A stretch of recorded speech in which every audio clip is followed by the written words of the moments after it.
Hello and welcome to NZN News. This news report is brought to you by Natalie Fernando, Zach Skorinsky. and also today will be joining us Nate Spivey. Today our topic is tectonic plates. We all know that a tectonic plate can cause many natural disasters, but today we'll be focusing on mainly one, the Nazca plate. A little bit of background about the Nazca plate is it was actually once part of a bigger plate called the Farallon plate. The Farallon plate apparently split and caused the Cocos plate and the Nazca plate.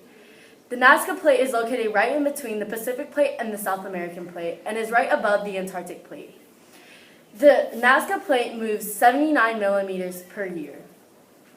And now joining us with about the boundaries of this plate is Nate Spivey. How's everybody doing? Okay, so would you look at that?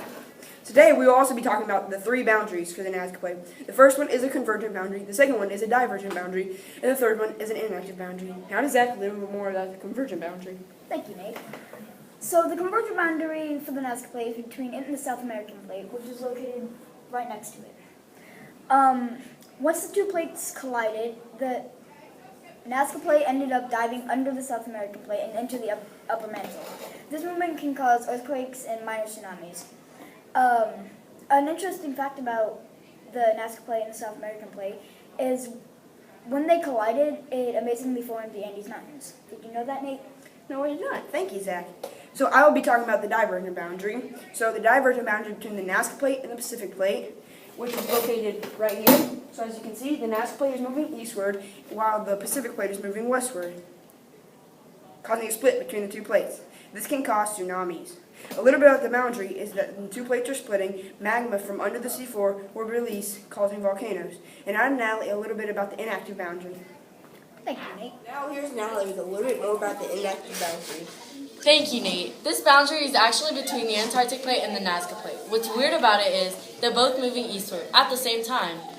Well, that's very interesting. Tell us more. Well, Nate, this means no disasters. Since both plates are moving at the same time, nothing will be happening between the two. Finally, some good news.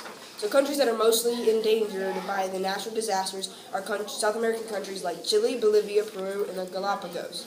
Bolivia has early warning systems for floods, landslides, and earthquakes trackers that measure vibrations. There, watch out. And now here's Zach. Hello. So apparently in those South American countries, the government puts warning systems in the residents' homes to warn them if a natural disaster is about to occur. Well, Zach, I think we can improve these by, for example, when a tsunami is coming, to have a tracker in the cities, so if the water ever touches the tracker, to put off sirens. What about earthquakes? Well, earthquakes are very simple. They already have trackers that measure vibration in the earth, but I think we can improve these by putting certain trackers so they measure a certain area of the country, to where the government's able to realize where the earthquake could hit, how big it would be, and who to warn. Volcanoes. Oh, that we can all see. That's today for NZN News. Thanks for watching. Thank you and goodbye. You might be wondering why we have this screen in the background. That's because